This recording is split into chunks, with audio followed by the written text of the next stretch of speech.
늘 그렇듯 인사는 공손하게 송공손 배꼽 인사. 안녕하세요. 안녕하세요. 위클리벳 황당무계의 황당한 문화 나의 개소리. 안녕하세요, 문희정입니다. 안녕하세요. 이학봉입니다.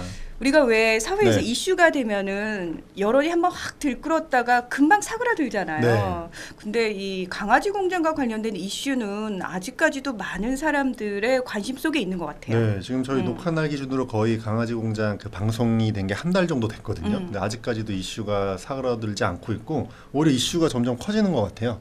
근데 이게 참 슬픈 일이고 가슴 아픈 일이잖아요. 그래서 뭔가 조금 바뀌어야 되겠다라는 네. 생각이 많은 분들 마음속에 이제 있는 것 같은데 네. 중요한 거는 어떤 부분들이 잘못돼서 어떻게 바뀌어야 된다라는 게 좀 확실해져야 되잖아요. 네. 그래서 그런 부분과 관련해서 저희가 이야기를 좀 해봐야 되지 않을까 싶어요. 네. 그 방송이 나가고 나서 사회적으로 굉장히 큰 이슈가 되다 보니까 동물보호단체랑 수의사단체가 모여서 기자회견을 했고 정부에 아예 공식적으로 4가지 사항을 요구를 했어요. 그래서 강아지 공장, 번식장을 좀 전수조사해라. 전수조사해라. 네, 그다음에 자가진료 우리 막 재앙절개하고 이런 장면 나오지 않았어요? 그거를 좀 강화해서 그걸 좀 못하게 해라. 못하게 해라. 그다음에 사실은 지금 동물과 관련된 여러 가지 사업들이 다 신고제 또는 등록제로 돼 있잖아요. 이걸 좀 허가제로 바꾸고 실제로 그걸 신고 또는 등록을 하지 않았을 때도 처벌정을 좀 강화해라. 마지막으로 하나는 저희가 여러 번 얘기했던 거죠. 농식품부 내에 동물보호 전담부서를 설치해달라. 그러니까 동물보호과 설치죠. 그리고 4가지를 얘기를 했고 정부에서도 이게 워낙 이슈가 되다 보니까 원래는 동물보호단체들이 이런 걸 아무리 얘기해도 사실은 리액션이 별로 없었거든요. 근데 이번에는 네. 이번에 농식품부 차관이 얼마 전에 대신 그 실장님 창안되기 직전 실장님부터 국장까지 다 나와서 직접 동물보호단체들을 불러서 얘기 다 듣고 방송 나간 지 며칠 있다가 바로 그 기자회견이 있고 며칠 있다가 바로 대책 발표까지 다 했거든요. 그래서 4가지 사항을 거의 다 지키려고 지금 농식품부에서 이제 한다고 얘기를 했고요. 네. 지키려고 지금 준비를 하고 있고 실제로 좀 정치권에서도 관심이 굉장히 많아요. 그래서 한정혜 의원님을 중심으로 해가지고 강아지 공장 관련해서 법 개정하려고 하는 움직임이 있고 또 동물복지 국회 포럼 저희 작년 19대 국회 때 생긴 동물복지 국회 포럼에서도 이것과 관련해서 토론회랑 법 개정을 준비하고 있고 또 방송계에서도 계속 관심이 많아서 MBC 100분 토론회도 이걸 주제로 토론회가 진행이 됐고 또 PD수첩에서도 지금 촬영 중이거든요. 이런 식으로 이슈가 지금 꺼지지 않고 있는 상황입니다. 네, 이런 상황 속에서 사실 우리 반려인들도 스스로를 좀 돌아볼 필요가 있을 것 같은데 네. 그 강아지 공장에서 이제 가장 충격적인 부분이 말씀하신 것처럼 직접 제왕절개를 하는 수술하는 장면이 나왔다는 거잖아요. 네. 근데 그 부분이 이제 조금 전문적으로 얘기하면 자가진료에 해당이 네. 되는 거죠. 예. 그러니까 수의사 자격이 없는 그러니까 비전문가가 무자격자가 무면허로 지금 수술을 한 거잖아요. 진료행위를 네. 했는데 이거를 수의사법으로 처벌할 수가 없어요. 수의사법 시행령에. 그러니까 수의사법에는 수의사가 아니면 동물을 진료할 수 없다라고 해놓고 10조에 수의사법 시행령 12조에 가면은 수의사가 아닌 사람이 진료할 수 있는 범위를 허용해놨단 말이죠. 그렇죠. 근데 그게 사실은 다 합리적인 것들이에요. 학생들이 하는 실습행위, 학생들이 하는 봉사활동이, 그다음에 긴급한 상황, 응급구조 같은 거.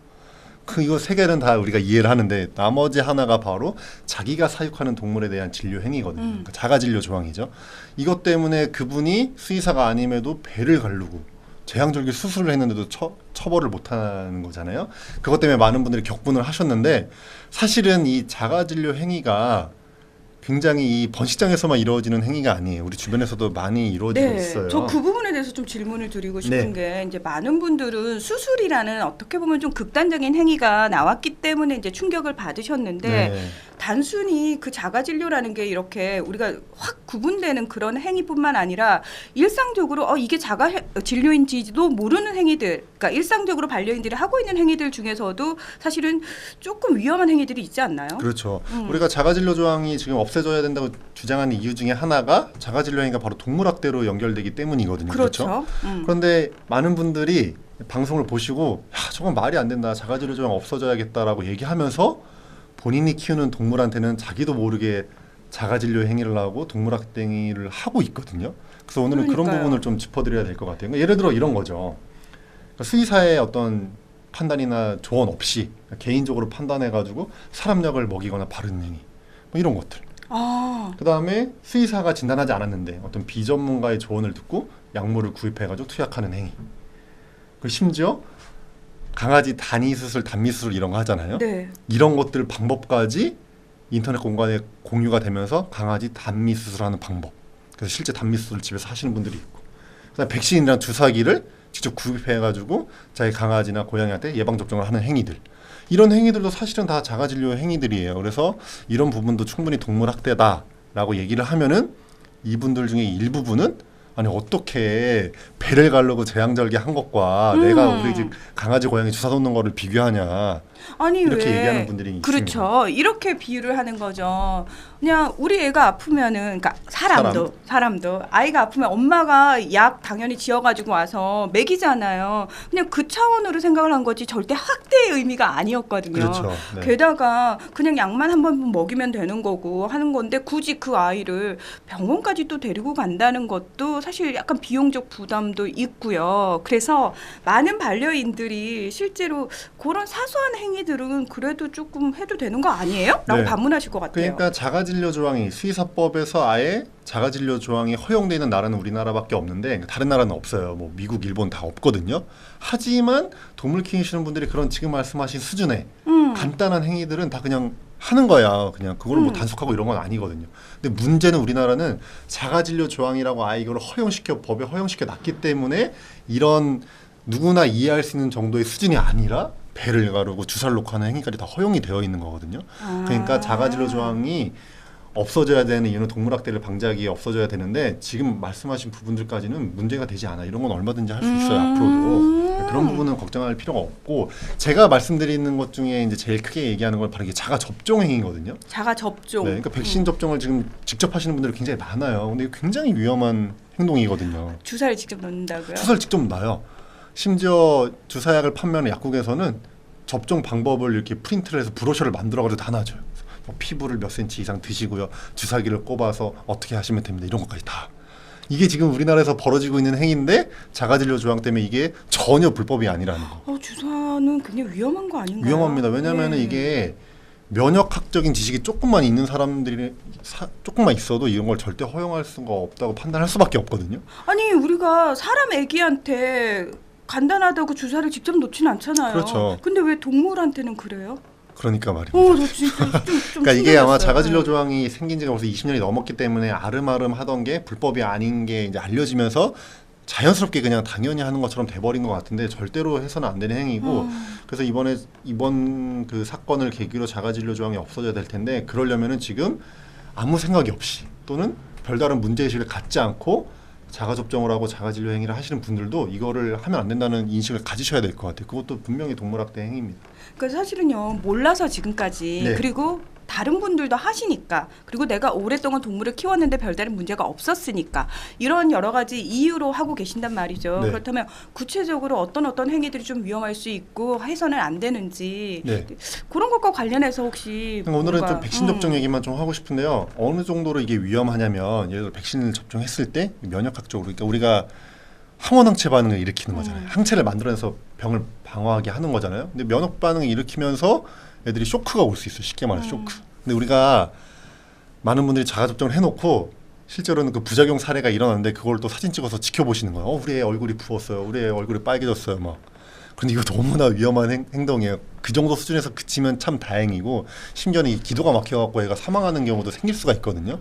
근데 동물병원에서 예방접종을 해도 사실은 그런 부작용이 생길 수가 있어요. 하지만 동물병원에서는 응급약물이 있고 기도 삽관이 가능하기 때문에 애들 생명을 지킬 수가 있거든요. 근데 집에서 이걸 하게 되면은 잘못하다가는 병원에 가는 시간이 늦어지면 죽을 수가 있단 말이에요. 그러니까 절대로 해서는 안 되는 행위고 극단적인 예로는 어떤 예도 있냐면은 예방접종을 하다가 아무래도 비전문가가 하다 보니까 긴장하셨겠죠. 그래서 애 목을 꺾어가지고 눌러가지고 이 척추 목뼈 1번, 2번 사이가 벌어지는 이런 경우도 있었고요. 그래서 큰 수술을 받았죠. 그리고 심지어는 바늘이 침이 부러져가지고 침이 목에 박히는 막 이런 일들이 일어나고 있습니다. 그래서 우리가 예방접종이라도 절대로 본인이 직접 하시면 안 되는 행위예요. 근데 사실 이게 굉장히 위험하다고 지금 네. 말씀을 드려도 동물의 수가 많다거나 네. 예방접종이라는 게 사실은 좀 자주 해야 되는 부분도 있잖아요. 네. 그래서 동물의 수가 많다거나 또는 여건이 좀 안 돼서 그 동물병원 예방접종료가 좀 비싸요 네. 생각하시는 분들도 계시잖아요. 네. 그러니까 일단은 동물병원비 예를 들어 예방접종만 따지면 동물병원에서 예방접종하는 비용이 비싸서 내가 사다 맞히는 게 뭐가 문제냐라고 얘기하실 수 있는데 사실은 그 의료 비용이 부담스럽다면 사실은 안 키우시는 게 맞는 거예요. 극단적으로 얘기하면. 근데 우리가 그렇게 무책임하게 말할 수는 없는 거고. 왜냐면은 우리가 사람한테 어떤 진료비가 들어간다고 그 진료행위, 의료행위를 돈이 아깝다고 내가 직접 하진 않거든요. 그러니까 그렇죠. 그런 인식 아래는 죄송하지만 동물이 물건이라는 생명을 경시하는 풍조가 저는 깔려 있다고 생각을 하고 있고요. 그리고 그런 부분들을 해소하기 위해서 사실은 준비가 하고 있어요. 그러니까 우리가 일방적으로 그냥 자가진료 조항 없애자라고 주장하는 게 아니거든요.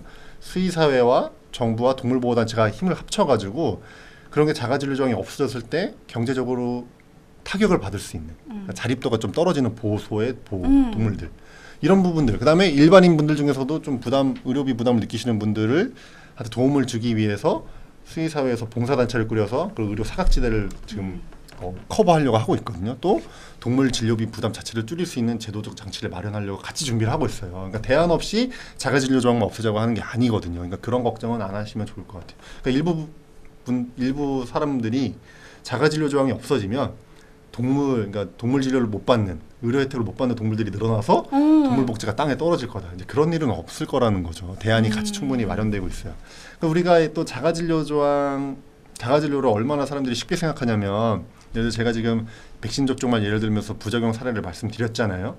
이렇게 얘기하는 거. 근데 그거 뭐 100번에 한 번, 1000번에 한 번 일어나는 일인데 나한테는 잘 안 일어나는 일. 그렇죠. 그러니까 근데 100번에 한 번이라고 하더라도 이게 사람으로 치면 우리나라 국민이 5천만 명이잖아요.